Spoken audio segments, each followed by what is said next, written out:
இயேசு கிறிஸ்து நாமத்தினாலே வாழ்த்து வரவேற்கிறேன். இந்த நாளிலும் கூட நாம் ஒரு சில காரியங்களை பார்த்து ஏசப்பா நமக்கு உதவி செய்வாராக. சொல்றோம். ஒரு வேத பகுதியை நாம் வாசிக்க போகிறோம். 1 நாளாகமம் 5வது அதிகாரம் 2வது வசனத்தை வாசிக்கலாம்.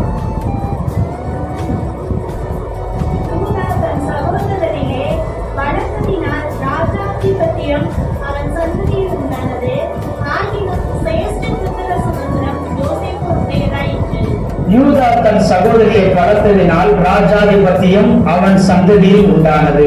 ஆகிலும் சிரேஷ்ட புத்திர சுதந்திரம் யோசேப்புடையதாயிற்று. அல்லேலூயா. யூதாவின் ராஜாதிபத்தியத்தை குறித்து நாம் தொடர்ந்து தியானித்துக் கொண்டு வருகிறோம்.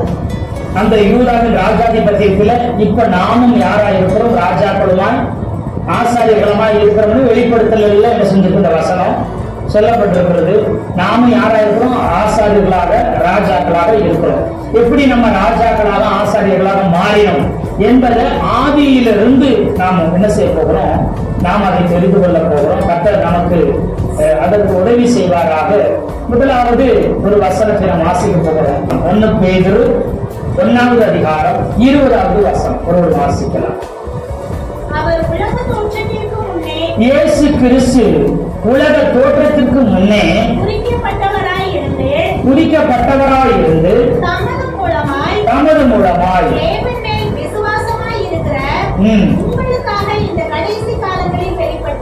இயேசு கிறிஸ்து உலக தோற்றத்திற்கு முன்பதாகவே முன்குறிக்கப்பட்டாராம். இயேசு கிறிஸ்து உலக தோற்றத்துக்கு முன்பதாக நாம் நினைக்கிறோம் ஆதாமும் ஏவாளும் பாவம் செய்ததுக்கு அப்புறம் தான் இயேசுநாதரை என்ன செய்தாங்களா? இயேசுநாதரை உங்க பாவம் செஞ்சுட்டாங்களே, வேற வழி இல்லையே, என்னுடைய ஒரே பேரான குமாரனை மீட்கிறதுக்காக என்ன செய்யணும்? உடனடியா அவர் என்ன செய்யணும்? பூமியில பிறக்கிறதுக்கு அதுக்குரிய காரியங்களை ரெடி பண்ணணும். பாவ விமோசனத்துக்கான காரியங்களை நான் என்ன செய்யணும்?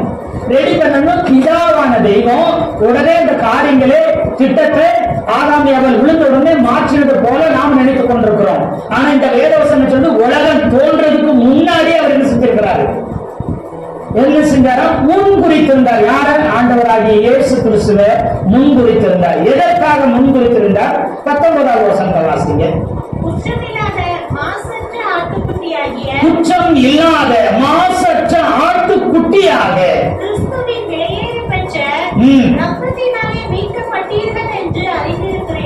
இப்போ இயேசு கிறிஸ்து எப்படி குற்றம் இல்லாதவராக, மாசு அற்றவராக உலக தோற்றத்துக்கு முன்னாடி என்ன செஞ்சிட்டாரா? முன்குறிச்சு பிதா வச்சிட்டாரு. எப்படி? குற்றம் இல்லாத மாசற்ற ஆட்டுக்குட்டியாக தெரிந்து கொண்டார். ஆட்டுக்குட்டியாக முன்குறிச்சு வச்சிட்டாரு. ஆட்டுக்குட்டி, ஆடு பலிக்காக தெரிந்து கொள்ளப்படுகிறது. அல்லேலூயா. அப்போ உலக தோற்றத்துக்கு முன்பதாகவே இயேசுநாதர் என்ன செஞ்சிட்டாரு? குற்றமற்ற மாசு இல்லாத ஆட்டுக்குட்டியை தெரிந்து கொண்டார். அதனாலதான் யோவான் சொல்லுகிறார், யோவான் ஸ்நானகம் சொல்லும்போது என்ன சொல்றாரு? இதோ உலகத்தின் பாவத்தை சுமந்து தீர்க்கிற தேவ ஆட்டுக்குட்டின்னு யார் சொல்லுகிறார்? யோவான் ஸ்நானகம் சொல்றாரு. முழு உலகத்தின் பாவத்தை சுமந்து தீர்க்கப்பட தேவ ஆட்டுக்குட்டின்னு. இது உலக தோற்றத்துக்கு முன்பதாகவே முன்குறிக்கப்பட்டிருந்தது. அல்லேலூயா சொல்லுங்களேன். அல்லேலூயா. ஆமென். கர்த்தருடைய பரிசுத்த நாமம் மகிமைப்படுவதாக. யோவான் 17:24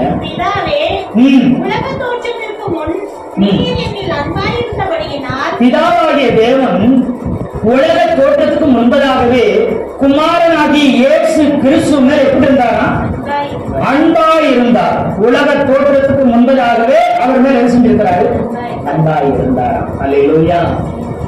நீங்க நினைக்கலாம், ஓ ஆட்டுக்குட்டியா மாசத்துல பலி ஆடாக அவர் ஆண்டவர் பிதாவை கொடுத்துட்டாரு, அதனால அவர் மேல பாசம் இல்லாம ஒருவேளை இருந்துச்சோ அப்படின்னு நாம நினைக்க வேண்டியதில்லை. உலக தோட்டத்துக்கு முன்னாடி இருந்தே நான் என்ன செய்யறேன்?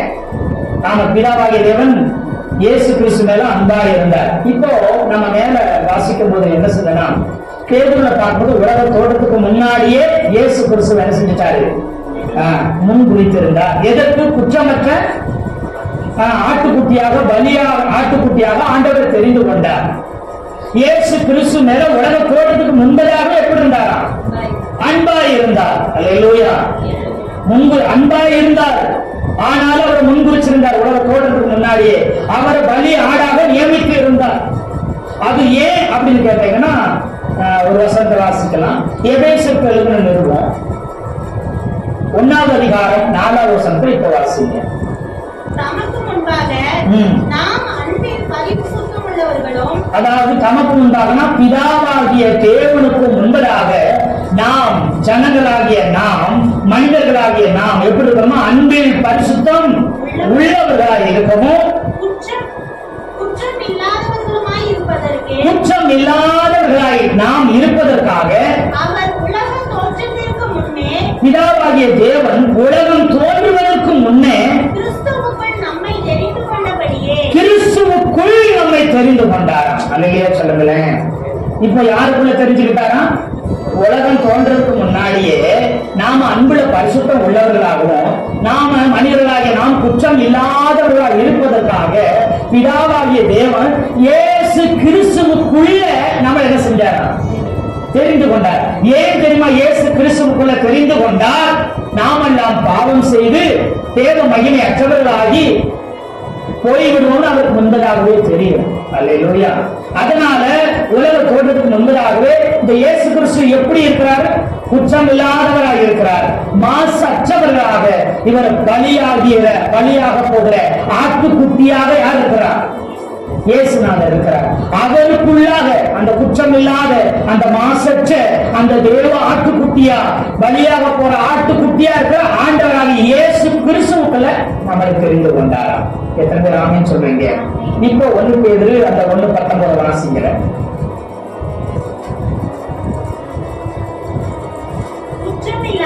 குற்றம் இல்லாத மாசற்ற ஆட்டுக்குட்டியாகிய கிறிஸ்துவின் விலையேற பெற்ற இரத்தத்தினாலே மீட்கப்பட்டீர்கள் என்று அறிந்திருக்கிறீர்களே.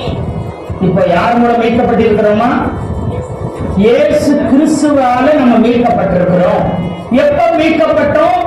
20வது வசனத்துல அவர் உலக தோற்றத்திற்கு முன்னே குறிக்கப்பட்டவராய் இருந்து பிதாவாகிய தேவனால் முன்குறிக்கப்பட்டவராய் இருந்தும் தமது மூலமாய் அதாவது இயேசு கிறிஸ்து மூலமாய் தேவன் மேல் விசுவாசமாய் இருக்கிற உங்களுக்காக நமக்காக இந்த கடைசி காலங்களில் வெளிப்பட்டார். எந்த காலத்துல வெளிப்பட்டாரா? கடைசி காலத்துல இயேசுநாதர் மனிதராக வெளிப்பட்டார். உலக தோற்றத்துக்கு முன்னாடியே எல்லாம் முன்குறிக்கப்பட்ட அவரு கிறிஸ்துவுக்குள்ளாக பிதாவை தேவன் நம்மை என்ன செய்வார்?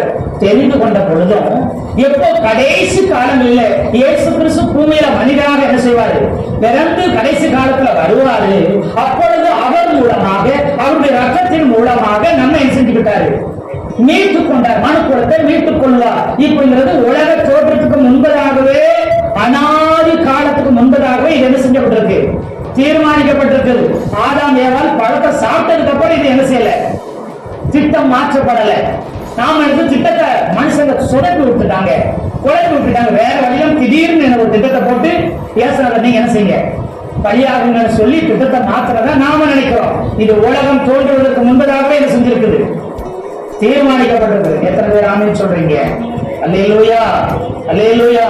அது மாத்திரமல்ல, உலகம் தோன்றுவதற்கு முன்பதாகவே பிதாவாகிய தேவன் இக்குமாரனாம் இயேசு கிறிஸ்து மேல அன்பு வைத்திருந்தாராம். அதனாலதான் பாருங்க, அந்த அன்பு குமாரனாக இயேசு கிறிஸ்து மேல மட்டும் அன்பு வச்சிருக்கல, நம்ம மேலே அன்பு வச்சிருந்தார். அதனாலதான் யோவான் 3:16 வாசிக்கலாம்.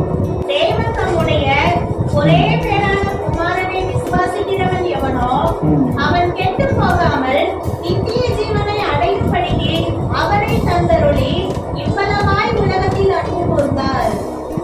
உலகத்தில் இவ்வளவாய் அன்பு கொண்டார். ஒரே பேரான குமாரனை என்ன செய்தார்? இந்த உலகத்திற்காக என்ன செய்தாராம்? தந்து இவ்வளவாய் அன்பு கூர்ந்தாராம். பாருங்க, அந்த யோவான் 17வது அதிகாரத்துல 23வது வசனம் சொல்லுது, ஒருமைப்பாட்டில் அவர்கள் சேரினவர்களாய் இருக்கும்படியும் என்னை நீர் அனுப்பினதையும் நீர் என்னில் அன்பாய் இருக்கிறது போல அவர்களிலும் அன்பாய் இருக்கிறதையும் உலகம் அறியும்படிக்கு நான் அவர்களிலும் நீர் என்னிலும் இருக்கும்படி வேண்டிக் கொள்கிறேன். இப்போ ஆண்டவராகிய இயேசு கிறிஸ்துவை அனுப்பினது யாரு? பிதாவாகிய தேவன் உலகத்துக்கு அனுப்பினார். உலகத்துக்கு அனுப்பினது மாத்திரமல்ல, பிதாவாகிய தேவன் இயேசு மேல என்ன செய்தார்? அன்பும் வைத்திருந்தார். அதுக்கப்புறம் வாசம் பார்த்தீங்கன்னா 26வது வசனத்துக்கு வாசிங்களேன். நீர் என்னிடத்தில் வைத்த அன்பு இயேசுநாதர் சொல்றார், பிதாவாகிய தேவனை பார்த்து ஜெபம் பண்ணும்போது, நீ என்னிடத்தில் வைத்த அன்பு அவர்களிடத்தில் இருக்கும்படிக்கும் யாரிடத்துல? ஜனங்களாகிய தெரிந்து கொள்ளப்பட்ட அவர் மேல் விசுவாசம், இயேசு மேல் விசுவாசம் அவர் மேல் என்ன செஞ்சிருக்கு? அந்த அன்பு இருக்கும்படிக்கும் நானும் அவர்களில் இருக்கும்படிக்கும் உம்முடைய நாமத்தை அவர்களுக்கு தெரியப்படுத்தினேன், இன்னமும் தெரியப்படுத்துவேன் என்றார். நல்லா கவனிச்சு பாருங்க. பிதாவாகிய இயேசு கிறிஸ்து மேல வச்சிருந்த அன்பை யார் மேலே வைக்கும்படி? நம்ம மேல, மனுஷர்கள் மேல, நம்ம மேல வைக்கும்படிக்கு நாமத்தை தெரியப்படுத்தினாராம். அல்லேலூயா. அது மாத்திரமல்ல, ஒரே பேரான குமாரனை கொடுத்து அவர் அன்பு கூர்ந்தார். இயேசுநாதர் சொல்றாரு, உம்முடைய நாமத்தை தெரியப்படுத்தி என்ன செய்ய, இந்த அன்பை வெளிப்படுத்துங்க சொல்லுகிறார். இது எல்லாமே உலகம் தோன்றுவதற்கு முன்பதாகவே அநாதி காலமா என்ன செஞ்சிருக்குது? முன்குறிக்கப்பட்டிருக்கிறது. 1 கொரிந்தியர் 2வது அதிகாரத்துல 7வது வசனத்துல அது சொல்லும்போது அவர் சொல்லுகிறார், இது ரகசியமான தேவ ஞானம்னு சொல்லுகிறார். இப்படிப்பட்ட வெளிப்பாடு உலகம் தோன்றுவதற்கு முன்னாக உண்டாக்கப்பட்ட இந்த ரகசியமான தேவ ஞானம் யாருக்கு வெளிப்படுத்தப்பட்டிருக்கிறதா? நமக்கு வெளிப்படுத்தப்பட்டிருக்கிறது. எத்தனை பேர் ஆமென் சொல்றீங்க? அல்லேலூயா. இந்த ஞானம் பிரபுக்களுக்கோ உலகத்தில் உள்ள மனிதர்களுக்கோ யாருக்குமே இந்த ஞானம், இந்த மறைபொருள், இந்த வெளிப்பாடு யாருக்கும் தெரியாது என்று சொல்லி அந்த 1 கொரிந்தியர் 2 7 8 9 வசனத்துல பாத்தீங்கன்னா இந்த வசனம் சொல்லப்பட்டிருக்கிறது. இதை யாரும் கண்ணினால் காணவும் இல்லை, காதுனால அவங்க இருதயத்தில் தோன்றவும் இல்லை. இத தேவ ஆவியானவர் மூலம், பரிசுத்த ஆவியானவர் மூலம் எல்லாவற்றையும் கர்த்தராகிய தேவன் நமக்கு வெளிப்படுத்தி இருக்கிறார். எத்தனை பேர் ஆமென் சொல்றீங்க? அல்லேலூயா. பரிசுத்த ஆவியின் மூலம் நமக்கு எல்லாத்தையும் அவர் என்ன செஞ்சிருக்கிறாரு? வெளிப்படுத்தி காண்பித்திருக்கிறார். பரிசுத்த ஆவியானவரே நமக்கு என்ன செய்றாரு? வெளிப்படுத்தி காண்பிக்கிறார். ஏனென்று சொன்னால் யோவான் 15:26 வசனத்தையா சொல்லுது, பரிசுத்த ஆவியானவர் வந்து உங்களுக்கு எல்லாத்தையும் என்ன செய்வாராம்? போதிப்பார். பரிசுத்த ஆவியானவர் உங்களுக்கு எல்லாத்தையும் என்ன செய்வாருங்க? போதிப்பார். பழைய ஏற்பாட்டு ஜனங்களுக்கு கூட இந்த இப்படிப்பட்ட வெளிப்பாடுகள் அவர்களுக்கு உண்டாயிருக்கவில்லை. தேவ ஜனங்களுக்கு என்ன செய்யறார்? இயேசு கிறிஸ்துவுக்கு முன்பதாக பரிசுத்த ஆவியானவர் இறங்கி வருவதற்கு முன்பாக கூட அநேகருக்கு இந்த வெளிப்பாடு தெரியவில்லை. அல்லேலூயா. ஆனா பரிசுத்த ஆவியானவர் வந்தோடனே எல்லாவற்றையும் உங்களுக்கு போதிப்பார் என்று சொல்லுகிறார். யோவான் 16:13 பாத்தீங்கன்னா, பரிசுத்த ஆவியானவர் உங்களை சகல சத்தியத்துக்குள்ள என்ன செய்வாரா? நடத்துவார். எத்தனை பேர் ஆமென் சொல்றீங்க? அல்லேலூயா, அல்லேலூயா. அப்ப நீங்க நல்லா கவனிச்சு பாருங்க. எப்ப பரிசுத்த ஆவியானவர் இறங்கி வந்தாங்களோ அப்பவே திருச்சபைக்கு இந்த வெளிப்பாடுகளை உலக தோற்றத்துக்கு முன்னாடி இருந்த வெளிப்பாடுகள் எல்லாம் நமக்கு காண்பிக்க ஆரம்பிச்சுட்டாரு. நம்ம உலக தோற்றத்துக்கு முன்பதாகவே இயேசுக்குள்ள தெரிந்து கொண்டார். இதற்காகவே நாம் அழைக்கப்பட்டிருக்கிறோம், முன்வைக்கப்பட்டிருக்கிறோம், தெரிந்து கொள்ளப்பட்டிருக்கிறோம். அது மாத்திரமல்ல, வெளிப்படுத்தல் 13:8 ஒருவர் வாசிங்கள. வெளிப்படுத்தல் 13:8. உலக தோற்றம் முதல் அடிக்கப்பட்ட ஆட்டுக்குட்டியினுடைய ஜீவ புத்தகத்தில் பேர் எழுதப்பட்டிராத பூமியின் குடிகள் யாவரும் அதை வணங்குவார்கள். அவர் எப்பொழுது அடிக்கப்பட்டவராக காணப்படுறாராம்? உலக தோற்ற முதல், உலகம் தோன்றின முதல் அவர் எப்படி இருக்கிறாராம்? அடிக்கப்பட்டவரான ஆட்டுக்குட்டியாகவே அவர் என்ன செய்கிறார்? இருக்கிறார். யாரு? ஆண்டவராகிய இயேசு கிறிஸ்து. முதல் மனிதன் உருவான பொழுதே ஏதேன் தோட்டத்துல முதல் ஆடு என்ன செஞ்சிச்சு? ஒரு மிருகம் அடிக்கப்பட்டதுன்னு சொன்னோம். ஆதியாகமம் 3வது அதிகாரம் 15வது வசனம் ஃபர்ஸ்ட் வாசிக்கலாம். உனக்கும் ஸ்திரீக்கும் உன் வித்துக்கும் அவள் வித்துக்கும் பகையை உண்டாக்குவேன். இயேசு கிறிஸ்து உன் தலையை நசுக்குவார். பிசாசாகிய நீ அவர் குதிகாலை நசுக்குவாய் என்று தீர்க்கதரிசனம். இயேசு கிறிஸ்து பூமியில மனிதனாய் பிறக்கப்படுவது குறித்து முதல் சொல்லப்பட்ட தீர்க்க தரிசனம் ஏதேன் தோட்டத்துல பிதாவாகிய தேவன் மூலம் யாருக்கு சொல்லப்பட்டிருந்துச்சு? ஆதாம் ஏவாள் இடத்துல சொல்லப்பட்டது. இயேசுநாதர் ஸ்திரீயின் வித்தாக ஒரு என்ன செய்வார்? ஒரு மனுஷனாக பூமியில் அவர் என்ன செய்வார்? வருவார், பிறப்பார் என்பது அந்த தீர்க்க தரிசனம் சொல்லப்பட்டிருக்கிறது. சொல்லப்பட்ட உடனே உலக தோற்றத்துக்கு முன்னமாகவே அவர் அடிக்கப்பட்ட ஆட்டுக்குட்டியாக இருக்கிறாராம். உலக தோற்றம் முதல் உலகம் உண்டான முதல் அவர் இருக்கிறாராம், அடிக்கப்பட்டவர் ஆட்டுக்குட்டியாகவே அவர் இருக்கிறார். வெளிப்படுத்தல் உலகம் முடிவுலையும் அவர் எப்படிதான் சொல்லப்பட்டிருக்கு, அடிக்கப்பட்ட ஆட்டுக்குட்டி ஆனவராகத்தான் அங்கு சொல்லப்பட்டிருக்கிறது. ஆட்டுக்குட்டி ஆனவர் என்றே சொல்லப்பட்டிருக்கிறது. அல்லேலூயா. அப்போ இப்ப சொல்லிட்டு முதல் மனிதர்கள் பாவம் செய்ததற்கு பரிகாரமாக இயேசு கிறிஸ்து ஆட்டுக்குட்டியானவராக இருக்கிறார்.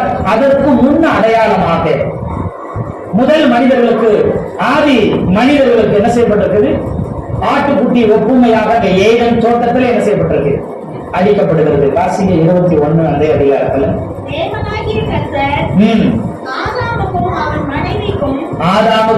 அவன் மனைவிக்கும் தோல் உடைகளை உண்டாக்கி அவர்களுக்கு உடுத்தினார். தோல் உடைகளை உண்டாக்கும்படிக்கு அவருடைய பாவங்கள் அக்கிரமங்கள் மூடப்படும்படிக்காக, அவர்கள் நிர்வாணம் என்ற பாவங்கள் மூடப்படும்படிக்காக, பாவம் செய்கிறதுக்கு முன்பதாக அவர்கள் நிர்வாணம் வெளிப்படல, தேவ மகிமை அவர்கள் நிர்வாணத்தை மூடி இருந்தது. ஆனா எப்பொழுது பாவம் செஞ்சாங்களோ அவர்களுடைய நிர்வாணம் வெளிப்பட்டது. இப்ப அந்த நிர்வாணத்தை மூடும்படிக்கு ஒரு ஆட்டுக்குட்டி அந்த மிருகம் என்று சொல்லப்பட்டிருக்கோம், அது ஆடு. அந்த ஆட்டுக்குட்டி என்ன செய்யப்பட்டிருக்கிறது, அடிக்கப்பட்டு இவர்களுடைய நிர்வாணம் மூடும்படிக்கு, இவர்களுடைய பாவங்கள் மூடப்படும்படிக்கு, மறைக்கப்படும்படிக்கு ஒரு என்ன செஞ்சிருச்சு, ஒரு ஆடு அடிக்கப்பட்டது. அல்லேலூயா. தோல் என்பது நீதியை குறிக்கிறது. அந்த ஆட்டின் தோல் இங்க போர்த்தப்படுகிறது. காரணம் அதனுடைய நீதி என்ன செய்யப்படுது, இதன் மேல வைக்கப்படுகிறது. அப்புறம் பாத்தீங்கன்னா இந்த மனிதனுடைய பாவம் அந்த ஆட்டின் மேல சுமத்தப்படுகிறது. அல்லேலூயா, அல்லேலூயா. ஏதேன் தோட்டத்திலே அது நடக்குது. ஆதாம் ஏவாளுடைய அவருடைய பாவம் ஆட்டின் மேல சுமத்தப்பட்டு அவங்களோட நீதி, அந்த ஆட்டினுடைய நீதி, குற்றம் செய்யாத இது ஒன்று வரையாத அந்த ஆட்டின் நீதி யார் வைக்கப்படுது, மூடப்படுகிறதுக்கு. அல்லேலூயா, அல்லேலூயா. அந்த ஆட்டினுடைய நீதி அவருடைய முழு பாவங்களும் மன்னிக்கவும் சுத்திகரிக்க முடியாது. இந்த ஆடு என்பது பழைய ஏற்பாட்டுல இயேசு கிறிஸ்துவுக்கு அது நிழலாட்டமா இருக்கிறது. அல்லேலூயா சொல்லுங்களேன். அல்லேலூயா. கர்த்தருடைய பரிசுத்த நாமம் மகிமைப்படுவதாக. கர்த்தர் நம்மை ஆசீர்வதிப்பாராக. ஸ்தோத்திரம். இப்ப பாருங்க, இப்ப ஆண்டவராகிய இயேசு கிறிஸ்து மனிதனாக பூமியில அவர் என்ன செய்கிறார், வருகிறார் என்பதுல எந்தவித சந்தேகமும் இல்லை. முதல் தீர்க்க தரிசனம் அங்க உரைக்கப்பட்டாயிடுச்சு. இப்போ ஆண்டவராகிய இயேசு கிறிஸ்து ஏன் யூதா கோத்திரத்துல வரணும்? அல்லேலூயா. ஏன் யூதா கோத்திரத்துல வரணும்? அப்புறம் யூதாவை ஏன் ஆண்டவர் தெரிந்து கொள்ளணும்? அதுல ஏன் அவர் அவ்வளவு பிரியப்பட்டிருக்கிறார்? உலக தோற்றத்துக்கு முன்பதாகவே அதை அவர் முன்குறிச்சு வச்சிருந்திருக்கிறாரா? அப்ப நமக்கு கேள்வி வரும். யூதா சரியில்லை, தாமார் மருமகளோடு சேர்ந்திருந்தான், அதுக்கு பிள்ளை பிறந்துதான் என்ன செஞ்சிச்சு, அதுல இயேசுநாதர் பிறந்து வந்தாரே, இதெல்லாம் எப்படி ஏற்றுக்கொள்ள முடியும் நாம சொல்லலாம். ஆனா நீங்க நல்லா யோசிச்சு பாத்தீங்கன்னா சங்கீதம் 22:3 இஸ்ரவேலின் துதிகளுக்குள் வாசமாய் இருக்கிற தேவரீரே பரிசுத்தர். இப்போ அவர் எங்க வாசம் பண்றாரா? பூமியில இஸ்ரவேலின் துதிகளுக்கு உள்ளதான் அவர் என்ன செய்கிறாரா, வாசம் பண்ணுகிறார். எத்தனை ஆமென் சொல்றீங்க? அப்போ பரலோகத்துல அவர் வாசம் பண்ணும்போது 24 மூப்பர்களும் 4 ஜீவன்கள் கோடான கோடி தூதர்கள் மத்தியில துதிகளின் மத்தியில வாசம் செய்து கொண்டிருந்தார். பரலோகத்துல அந்த பரலோகத்துல துதியின் மத்தியில வாசம் செய்த தெய்வம் அவர் கர்த்தர், அவர் ஆண்டவராக இயேசு கிறிஸ்து பூமியிலையும் எதன் மத்தியில வாசம் செய்ய விரும்பினார்? துதிகளின் மத்தியில ஒரு வாசம் செய்ய விரும்பினார். அல்லேலூயா. எத்தனை பேர் ஆமென் சொல்றீங்க? அவர் எதின் மத்தியில வாசம் செய்ய விரும்புகிறார்? துதிகளின் மத்தியில வாசம் செய்ய விரும்புகிறார். அதனால்தான் பாருங்க, ஆதியாகம புஸ்தகம் 4வது அதிகாரம் 26வது வசனத்தை வாசிக்கலாம். சேத்துக்கு ஒரு குமாரன் பிறந்தான். அவனுக்கு ஏனோஸ் என்று பெயரிட்டார்கள். கர்த்தருடைய நாமத்தை தொழுது கொள்ள ஆரம்பித்தார்கள். அல்லேலூயா. இப்ப சேத் என்பவன் இருக்கிறான், அவனை கர்த்தர் தெரிந்து கொள்கிறார். ஆபேலோ காயினோ என்ன செய்யப்பட முடியல, தெரிந்து கொள்ளப்பட முடியல. அவர்கள் வம்சத்துலதான், அவர்கள் வழியில தான் இயேசுநாதர் என்ன செஞ்சிருக்கணும், வரணும். ஒண்ணு காயின் வழியில வந்திருக்கணும், இல்லை என்று சொன்னா ஆபேலுடைய வழியில இயேசுநாதர் என்ன செஞ்சிருக்க வந்திருக்கணும். ஆனா பாத்தீங்கன்னா காயின் என்ன செய்தான், ஆபேலை கொலை செய்து போட்டான். காயின் கர்த்தரால் சபிக்கப்பட்டவனாய் போனான். காயினின் வம்சத்துல கர்த்தர் வரவில்லை. அல்லேலூயா. அப்போ பாத்தீங்கன்னா கவனிச்சு பாருங்க. இப்ப சேத்து என்பவர் என்ன செய்யறான், பிறக்கிறான். ஆபேலுக்கு பதிலாக சேத்து என்ன செய்ய பிறக்கிறான். அவனுடைய வம்சத்துல ஏனோஸ் என்பவன் ஒருவன் பிறக்கிறான். அந்த காலத்திலே கர்த்தர் என்ன செய்ய ஆரம்பிச்சாங்களாம், தொழுது கொள்ள, ஆராதிக்க, அவரோட கிட்டி சேர ஆரம்பிச்சார்களாம். அவரோடு கூட ஐக்கியம் கொள்ள ஆரம்பித்தார்கள். அல்லேலூயா. அந்த சேத்தையும் அந்த சேத்தின் வம்சத்தை கர்த்தர் ஆதியில தெரிந்து கொண்டார். யாரை தெரிந்து கொள்கிறார்? சேத். ஆதாமுக்கு சேத்து மட்டும்தான் பிறந்தா, அப்படியா வேற யாரும் பிறக்கலைங்களா? அந்த சேத்து வழியா ஏனோஸ் வழியா என்ன செய்கிறார், கர்த்தர் அந்த வம்சத்தை தெரிந்து கொள்கிறார்.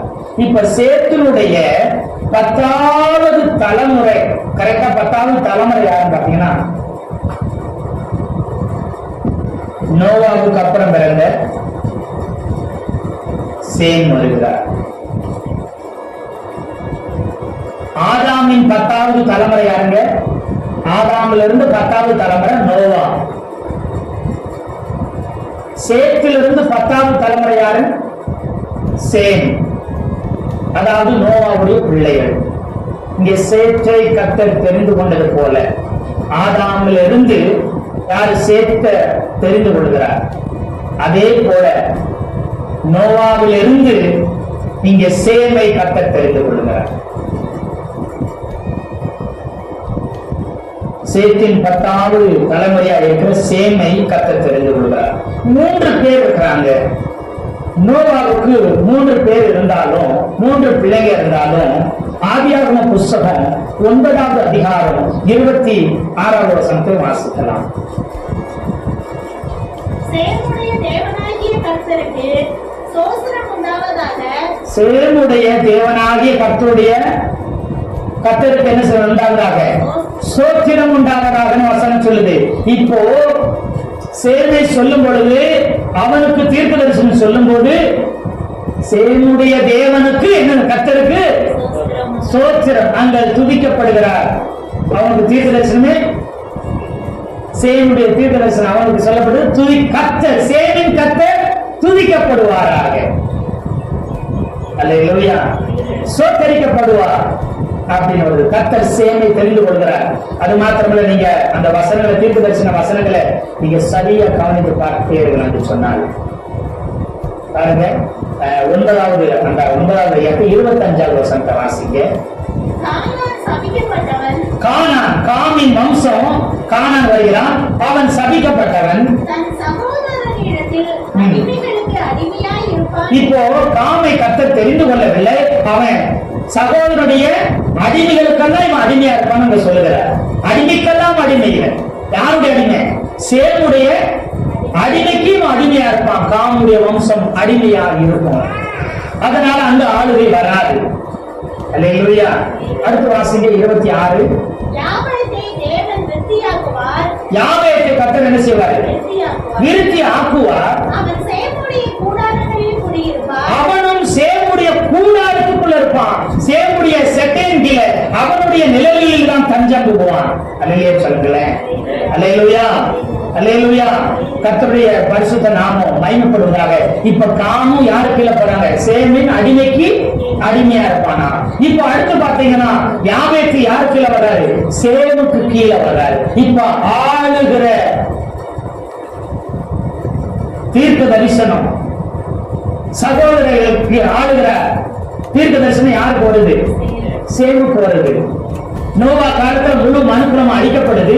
இப்ப நோவாவின் மூலமாய் கர்த்தர் 3 மகன்களை என்ன செய்கிறார்? இருக்கிறாங்க. அந்த 3 மகன்களை கர்த்தர் யாரை தெரிந்து கொள்கிறார்? சேமை தெரிந்து கொண்டார். அவன் சகோதரர்களை ஆளுகிறவனாய் இருப்பான். அப்ப அந்த ராஜாதிபத்தி எங்க வந்திருக்குது? ஆதாமில இருந்து அப்படியே நோவாவுக்கு வந்து, நோவாவில இருந்து எங்க வந்திருக்குது? சேமுக்கு வந்திருக்குது. அல்லேலூயா சொல்லுங்களேன். அவர்கள் சகோதரர்களை மட்டுமல்ல, இவர்கள் மூலம் உருவாக போகிற முழு அனுபவத்தை யார் ஆள போறா? சேம் ஆள போறான். சேம் வம்சம் ஆள போகிறதா அங்க வந்துருச்சு.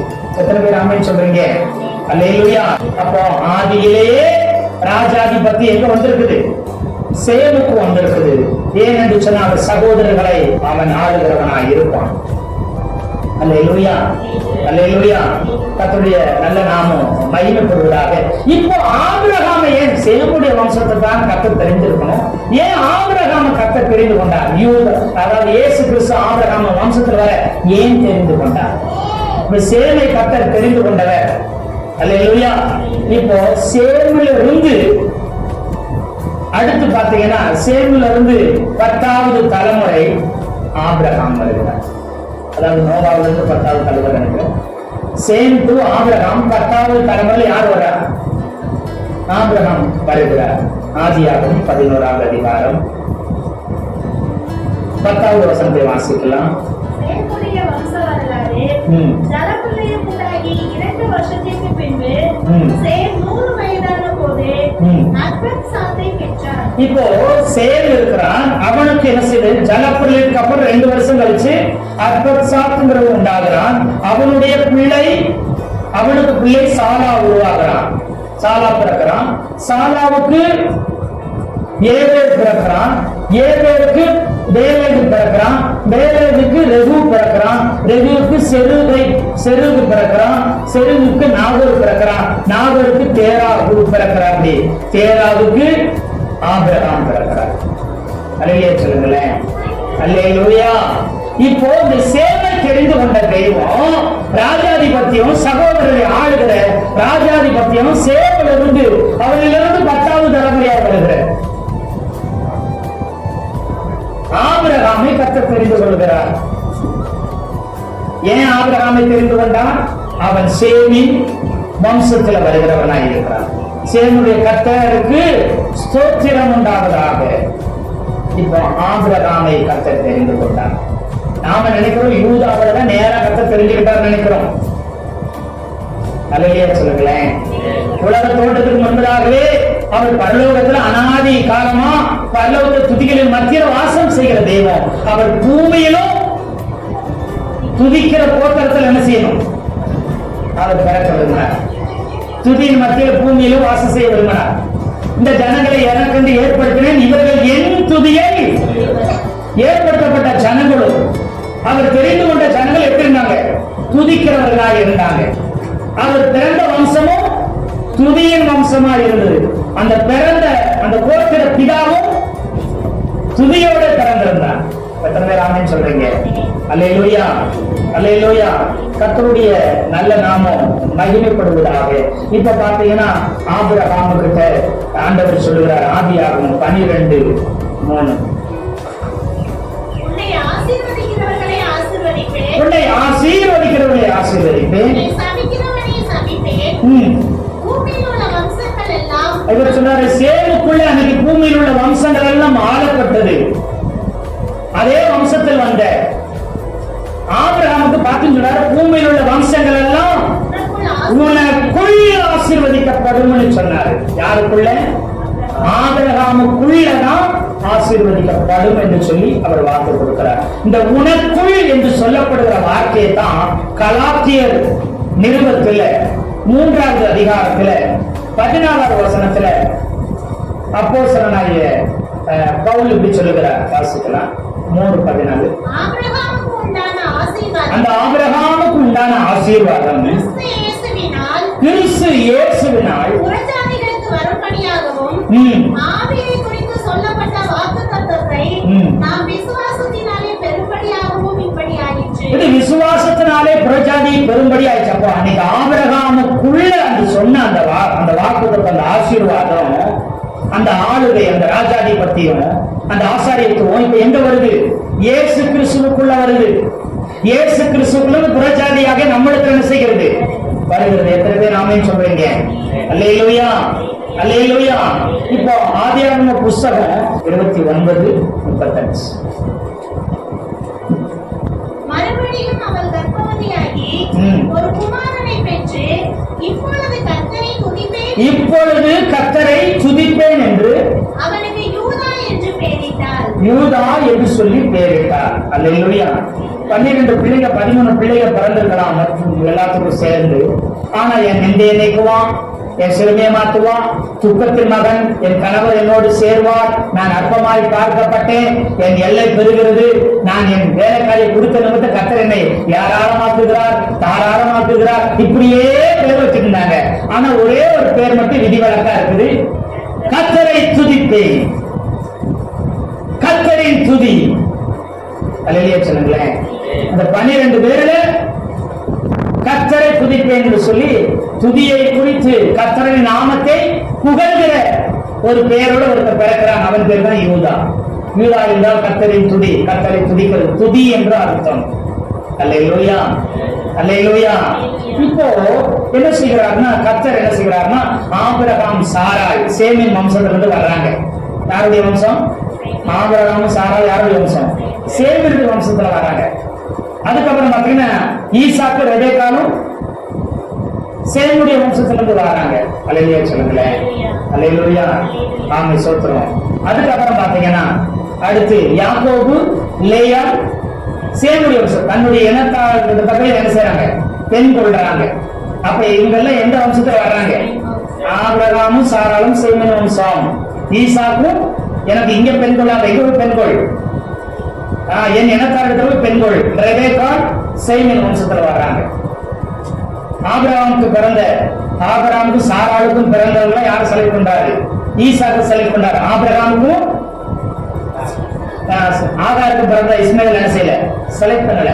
அப்புறம் இங்க வந்தீங்கன்னா ஏசா யாக்கோபு பிறக்கிறாங்க. அதுல யாரை செலக்ட் பண்றாரு? யாக்கோபை செலக்ட் பண்றாரு. ஏசா கானானிய பெண்களை போய் என்ன செய்கிறார்? பெண் கொள்ளுகிறார். இப்போ யாரை தெரிந்து கொள்ளுகிறார்? யாக்கோபை தெரிந்து கொண்டார். இந்த யாக்கோபுல ரூபனும் சிமியன் லேவியும் தவறி போய்விடுகிறார், தகுதி இல்லாதவர்கள் ஆகிவிடுகிறாங்க. இப்ப கர்த்தரின் துதி எனப்பட்ட யூதாவை கர்த்தர் தெரிந்து கொண்டு இருக்கிறார். ஆனால் இவன் இடறுகிறான். ஆதியாகமம் 38 கானானிய ஸ்திரியை போய் இவன் என்ன செஞ்சுட்டு இருக்கிறான்? திருமணம் பண்ணுகிறான். அல்லேலூயா. பிள்ளைகள் பிறக்கிறார்கள். ஆனால் என்ன செய்யறாங்க? அவங்க பொல்லாதவர்களா இருந்ததுனால யூதாவினுடைய வம்சத்தின் வழியா இயேசுநாதர் என்ன செய்யணும்? வரணும். ஆனா முதல் மகன் என்ன செய்யல? ஏன் சரியில்லை, பொல்லாதவன், அவன் வழியா வரவிடல கர்த்தர்.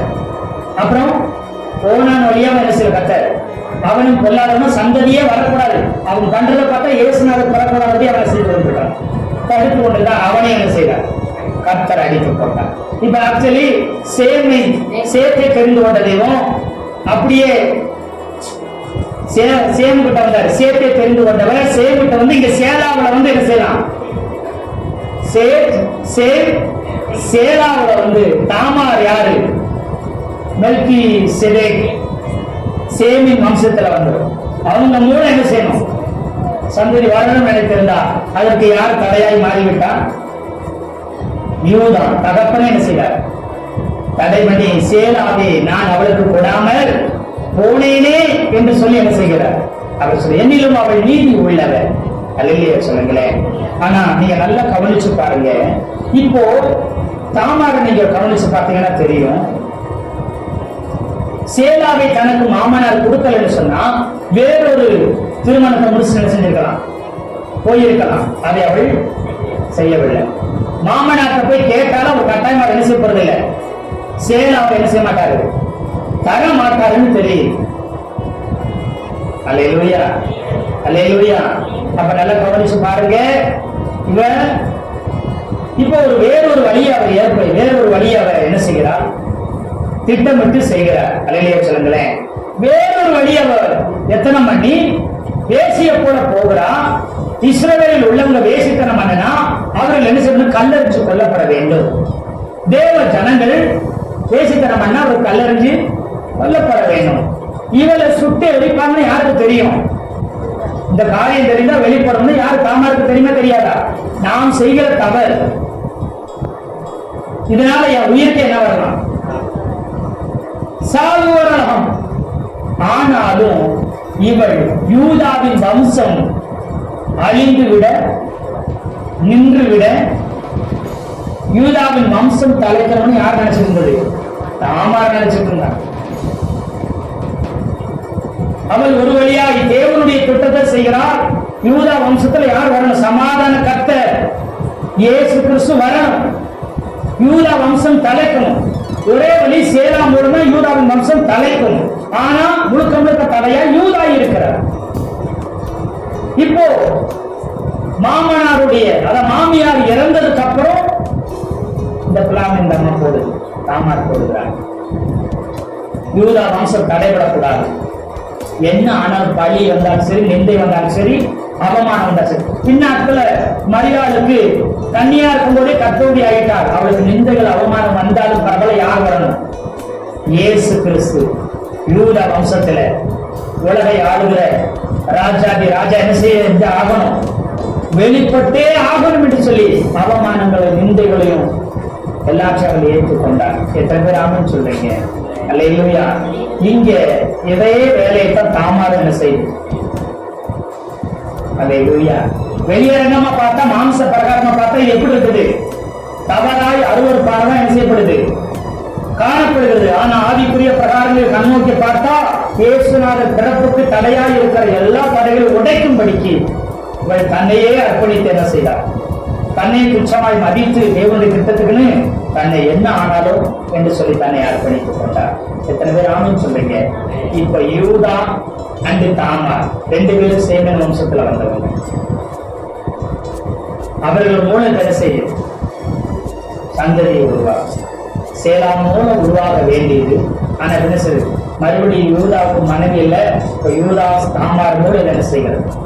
உருவாக்கப்படுகிறது. அல்லேலூயா, அல்லேலூயா, ஆமென். கர்த்தருடைய நல்ல நாமம் மகிமைப்படுவதாக.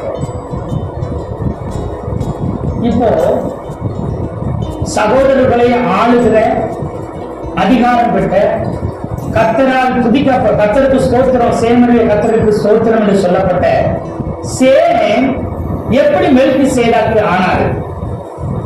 எப்படி சாலேமின் ராஜாவா ஆனார்? அப்படிங்கறத நமக்கு என்ன செய்யணும்? தெரியணும். ஆனா நிறைய பேர் எப்படிங்க நீங்க மெல்கிசேதேக்கு தான் சேமன்னு சொல்றீங்க? அதுக்கு வாய்ப்பே இல்லை, நம்ப முடியாதுங்க. அவர் தெய்வ பிறப்புங்க அப்படின்னு நீங்க சொல்லலாம். ஏன்னா அவருக்கு என்ன செய்ய தகப்பன் தாயும் இல்ல, வம்ச வரலாறு இல்ல. அல்லையே சொல்லுங்களேன். அவர் தேவகுமாரனுக்கு ஒப்பானவர். அப்படியெல்லாம் வசனம் எபிரேயர்ல இருக்குது. எபிரேயர் 7ல இதெல்லாம் இருக்குது. அப்ப எப்படி அவர் தகப்பந்தாய் இல்லாதவரை நீங்க சேமுக்கு ஒப்பிடலாம்? வம்ச வரலாறு இல்லாதவரை எப்படி சேமுக்கு ஒப்பிடலாம்? அப்புறம் அவர் என்ன செஞ்சிருக்கிறாரு? அவர் ராஜாவா இருந்திருக்கிறாரு, இவர் ராஜாவா இருந்தாரா தெரியலையே. அப்படியெல்லாம் நம்ம கேள்வி வரும். அல்லையே சொல்லுங்களே.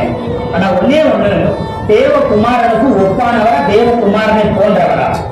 வசனம் அந்த எபிரேயர் 7வது அதிகாரம் 4வது வசனத்தை சொல்லி, அவர் தேவகுமாரனுக்கு ஒப்பானவராய் இருந்தார், ஒப்புமையாய் இருந்தாரே தவிர தேவகுமாரனுக்கு சமமானவரா, தேவகுமாரனை போல அவர் என்ன செய்யல இல்ல. அல்லேலூயா சொல்லுங்களேன். அப்போ அவர் ஒரு மனிதனாய் இருந்தார். இயேசு கிறிஸ்துவுக்கு அவர் எப்படி இருந்தாரு? நிழலாட்டமாய் இருந்தார். சாலமோன், யோசேப்பு, தாவீது இவங்கெல்லாம் பழைய ஏற்பாட்டில் உள்ளவங்க. இவங்கெல்லாம் இயேசு கிறிஸ்துவுக்கு ஒப்பானவர்கள். அல்லேலூயா சொல்லுங்களேன்.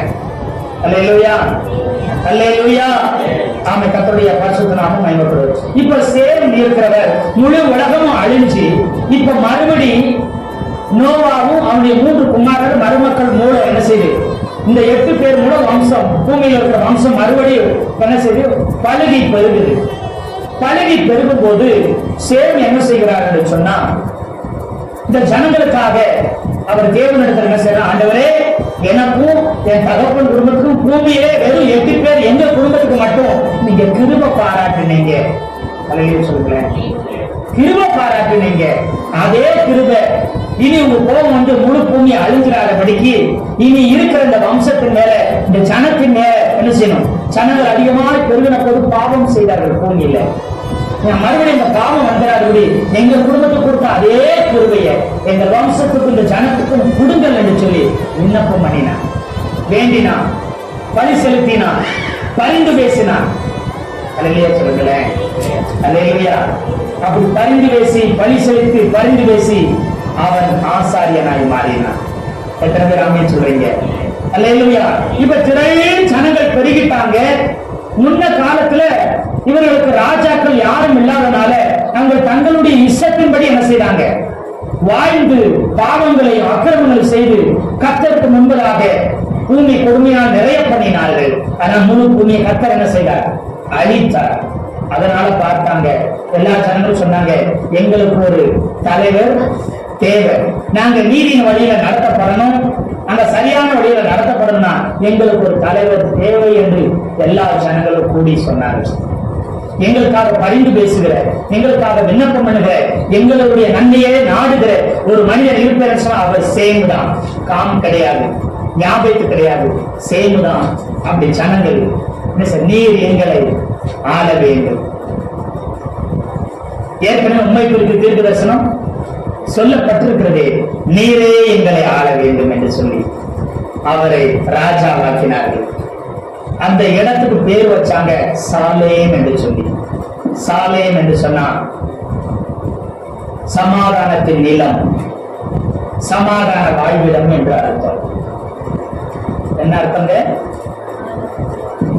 சமாதானத்தின் வாழ்விடம். அப்போ நாங்க வாழ்கிற இடம் எப்படி இருக்கணும்? சமாதானமாய் இருக்கணும். எங்க வாழ்க்கை சமாதானமாய் மாறணும். பூமி கொடுமையினால் நிறைந்தது போல நாங்க வாழ்ந்திருக்கிற இடம் கொடுமையால் அல்ல, சமாதானத்தால் நிறைந்திருக்க வேண்டும் என்று சொல்லி அந்த இடத்துக்கு சாலேம் என்று பெயரிட்டாங்க. அந்த சாலேமை ஆட்சி செய்யும்படிக்கு ராஜாவாக சேமை நியமித்திருந்தார்கள், ஏற்படுத்தினார்கள். அதனால் அவருக்கு பேர் சாலேமின் ராஜா என்று பெயர் வந்தது. அதற்கு முன்பதாக அவருக்கு முதற் பெயராய் வச்சிருந்தாங்க. என்ன பெயர் அப்படின்னா, அவர் நீதியாய் ஆட்சி செய்தார். மெல்கி என்றால் ராஜா என்ற அர்த்தம். சேதேக் என்று சொன்னால் நீதியின் அர்த்தம். மெல்கி என்றால் ராஜா என்ற அர்த்தம். சேதேக் என்று சொன்னால் நீதி என்ற அர்த்தம். அப்போ அவர் ஆட்சியை பார்க்கிறாங்க. அவர் எப்படி ஆட்சி செய்கிறார்? நீதியாய் ஆட்சி செய்கிறார். நீதியாய் ஆட்சி செய்கிற ராஜாவுக்கு ஒரு பேர் வைக்கிறாங்க, நீதியின் ராஜா அப்படின்னு சேமுக்கு பேர் வைக்கிறாங்க. யூத சரித்திரத்தில் இது உண்டு. அல்லேலூயா, அல்லேலூயா. நீதியாய் ஆட்சி செய்கிற ராஜாவுக்கு நீதியின் ராஜா.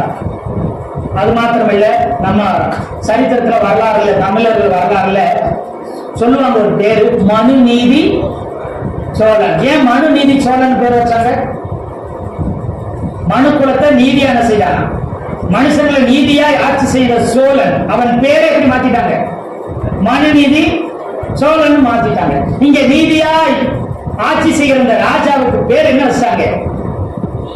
நீதியின் ராஜா என்று சொல்லி மெல்கி சேதேக் என்று சொல்லி என்ன செய்தாங்க? பேர் வைத்தாங்க. இப்ப அவர் ஆளுகிற இடத்து பேர் என்ன பேருங்க? சாலேமை ஆட்சி செய்கிறாரு. அதனால அவர் சாலேமின் ராஜா, நீதியின் ராஜா மெல்கி சேதேக் என்று சொல்லி என்ன செய்தார்கள்? பேர் வைத்தார்கள். அல்லேலூயா. பூமியில ஜனங்கள் சிதறாதபடி, அழியாதபடி, பாவத்தில் மூழ்காதபடி, கர்த்தர் கோபத்துக்குள்ள ஆளாக்காதபடிக்கு இவர் நீதியாய் ஜனங்களை ஆட்சி செய்தார். சமாதான வாழ்க்கை, சமாதானம் உண்டாகும்படி ஜனங்களுக்கு ஆட்சி செய்தார். அல்லேலூயா. இதே போல ஆண்டவராகிய இயேசு கிறிஸ்து 1000 வருட அரசாட்சியில் நீதியின் ஆட்சியும் சமாதானத்தின் ஆட்சியும் செய்வார். அல்லேலூயா. ஏன்னா இவர் என்ன செய்கிறார்? இவர் இந்த மெல்கி சேதேக்கை போல இவர் நீதியின் ஆளுகை செய்யும்படி 1000 வருட அரசாட்சியில் இறங்கி வரப் போகிறார். அதற்கு முன்பதாக இவர் என்ன செய்கிறார்? ஆசாரியனாக நம்ம பரிந்து பேசுற ஊழியத்தை செய்து கொண்டிருக்கிறார். மத்தியஸ்தராக பரிந்து பேசுகிறவர் இந்த ஜனங்களை அழிக்காதிரும், இந்த ஜனங்கள் மேல் கோபம் மூடாது இருப்பதாக பரிந்து பேசிக் கொண்டிருக்கிறார். அதே போல சேம் என்பவர் என்ன செய்த ஜனங்களுக்காக பரிந்து பேசினார். அப்புறம் என்ன செய்வார்? நீதியாய் ஆட்சி செய்தார், சமாதான ஆட்சியை கொண்டு வந்தார். எத்தனை பேர் ஆமென் சொல்றீங்க? அல்லேலூயா, அல்லேலூயா. நம்ம கர்த்தருடைய நல்ல நாமம் மகிமைப்படுவதாக. கர்த்தர் நம்மை ஆசீர்வதிப்பாராக. சொல்றோம். இப்போ ஆசாரிய ஊழியத்தை எப்படி செய்திருப்பார் நினைக்கிறீங்க? இது நோவா செய்தார்.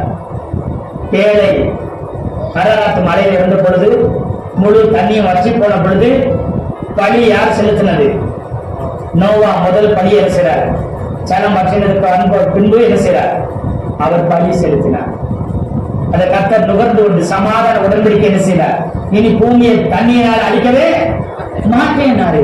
இந்த ஆசாரிய ஊழிய உடன்படிக்கை காரியத்தை நோவாவின் மூலம் சேம் கற்றறிந்திருப்பார். ஜனங்களுக்காக பரிந்து பேசியிருப்பார், பலிகளை செலுத்தி இருப்பார். எத்தனை பேர் ஆமென் சொன்னீங்க? அல்லேலூயா. அந்த பலிகள் எல்லாம் செலுத்தி ஊழியத்தை செய்து அவர் என்ன செய்தார்? ஆசாரியனாய் மாறி போகிறார். இதே ஊழியத்தை ஆபிரகாம் என்ன செய்தார்? பலி செலுத்தி ஆசாரிய ஊழியத்தை செய்தார். அவர் ஒரு பெரிய சீமானாக, ஒரு பெரிய ஒரு புத்தி ராஜாவை போல ஒரு ராஜாங்கத்தை என்ன செய்தார்? ஆட்சி செஞ்சு நடத்தி என்ன செய்தார்? 4 ராஜாக்களுக்கு விரோதமாக போய் யுத்தமெல்லாம் செய்து வெற்றியெல்லாம் என்ன செய்தார்? பெற்றார். அல்லேலூயா. ஆபிரகாம் ஒரு ராஜாவை போலவும் அவன் வாழ்ந்தான், ஒரு ஆசாரியனாகவும் அவன் என்ன செய்தான்? வாழ்ந்தான். எத்தனை பேர் ஆமென் சொல்றீங்க? ஆமென். எவ்வளவு பிறகு நாங்கள் 7வது அதிகாரம் 1வது வசனத்தை வாசிக்கிறோம். 1வது 2வது 3வது. இந்த மெல்கிசேதேக்கு யாருன்னா? சாலேமின் ராஜாவும் உன்னதமான தேவனுடைய ஆசாரியனுமாய் இருந்தான். உன்னதமான தேவனுடைய ஆசாரியனாகவும் இருந்தான். ராஜாக்களை முடித்து வந்த ஆபிரகாமுக்கு இவன் எதிர்கொண்டு போய் அவனை ஆசீர்வதித்தான். இவனுக்கு ஆபிரகாம் எல்லாத்தையும் தசமபாகம் கொடுத்தான். இவனுடைய முதல் பேரான மெல்கிசேதேக் என்பதற்கு நீதியின் ராஜா என்றும் பின்பு சாலேமின் ராஜா என்பதற்கு சமாதானத்தின் ராஜா என்று அர்த்தமா? சமாதானத்தின் ராஜா என்றும் அர்த்தமா? இங்க ஆபிரகாம நீங்க யோசிச்சு பார்த்தீங்கன்னா சேருடைய வயசையும் ஆபிரகாம் வாழ்ந்த நாட்கள் அட்டவணையில் இருக்கிற வருஷங்களை நீங்க கூட்டி கழிச்சு வருஷங்களை கரெக்டா பாத்தீங்கன்னா கரெக்டா ஆபிரகாமின் காலத்துல சேம் உயிரோட இருந்திருக்கிற அவர் வயசும் இவர் வயசும் பொருந்தும், இவர் பிறப்பும் சரியாய் பொருந்தும். எத்தனை பேர் ஆமென் சொல்றீங்க? அல்லேலூயா, அல்லேலூயா. அப்போ இந்த மெல்கிசேதேக்கு யாரு? சேமா இருக்கிறதுக்கு அதிகம் சாத்தியங்கள் ஒரு வாய்ப்பு இருக்குது. அவர் காலத்துல சேம் உயிரோட இருந்திருக்கிறார். அப்போ ஆபிரகாமிட்ட அவர் காணிக்கையும் தசமமாகவும் வாங்குறதுக்காக அவர் வந்தாரா? ஆதியாகமம் 14:19 வாசிங்க.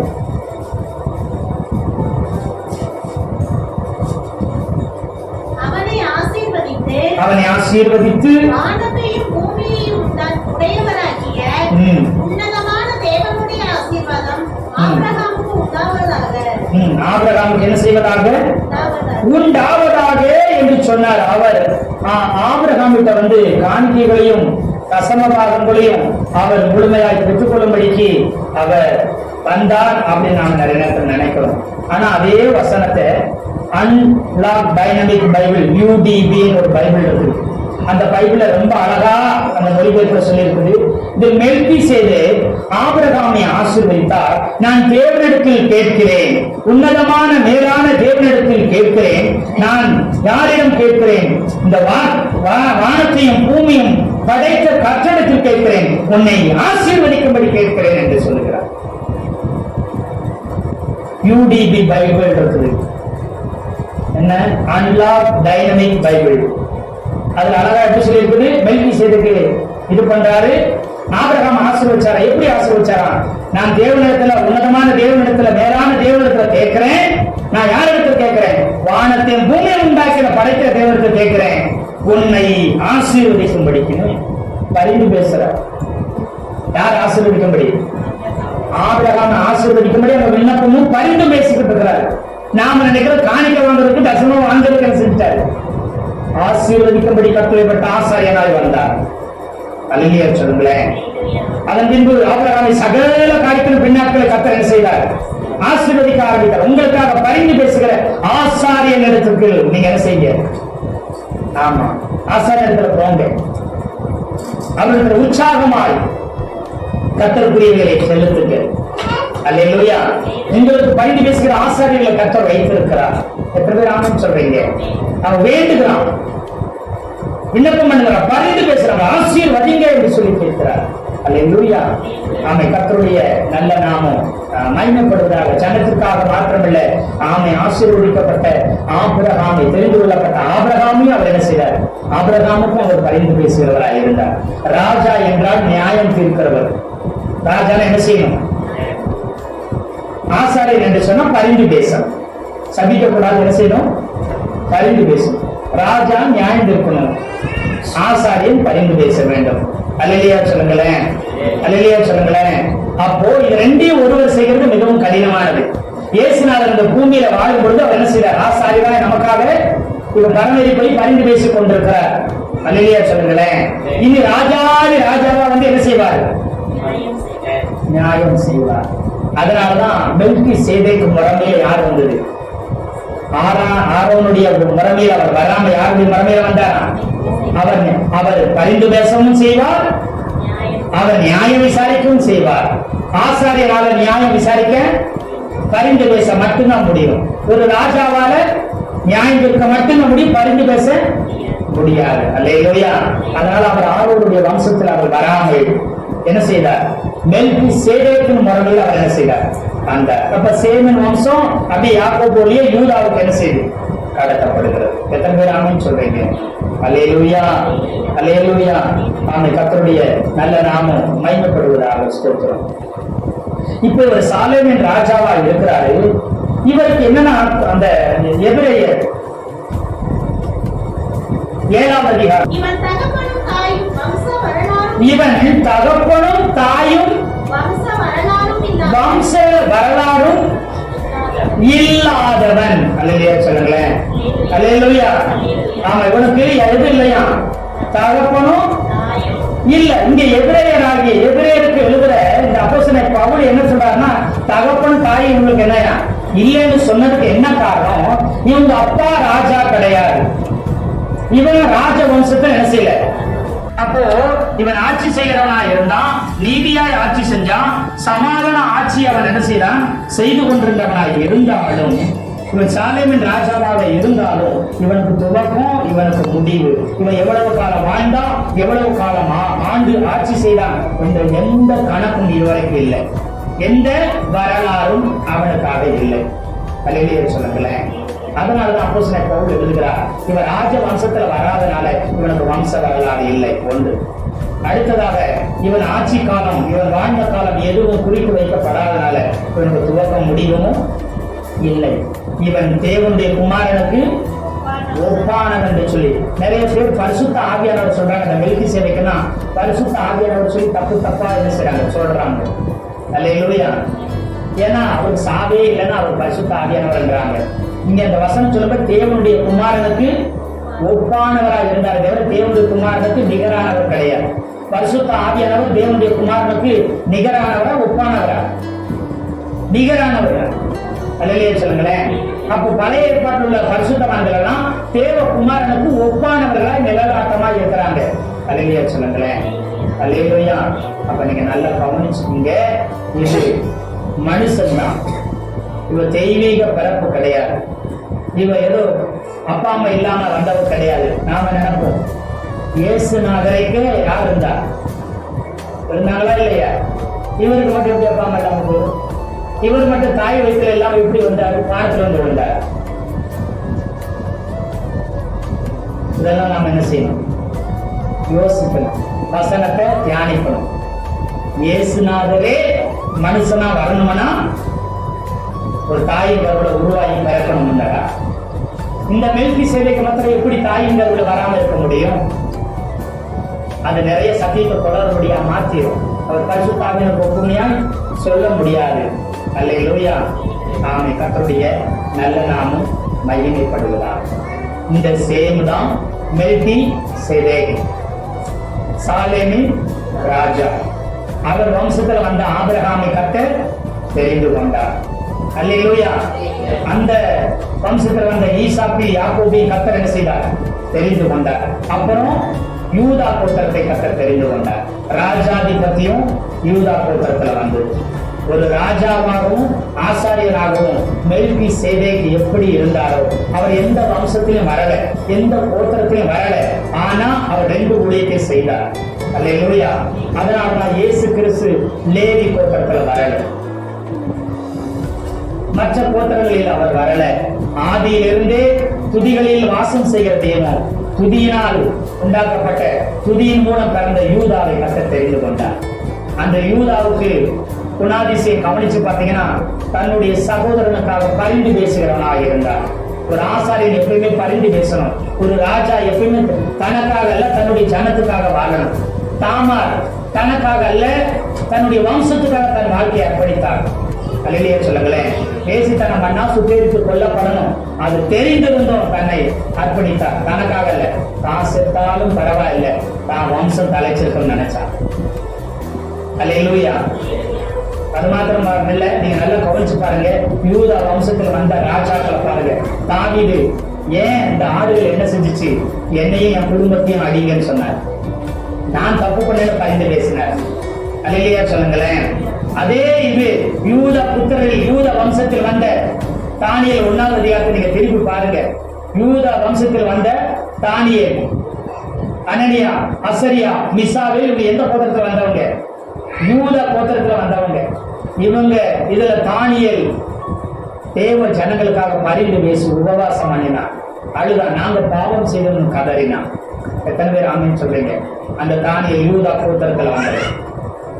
நீங்க அப்படியே திருப்பி பார்த்தீங்கன்னா எல்லாரும் யூத வம்சத்துல வந்தவங்க பரிந்து பேசுவாங்க.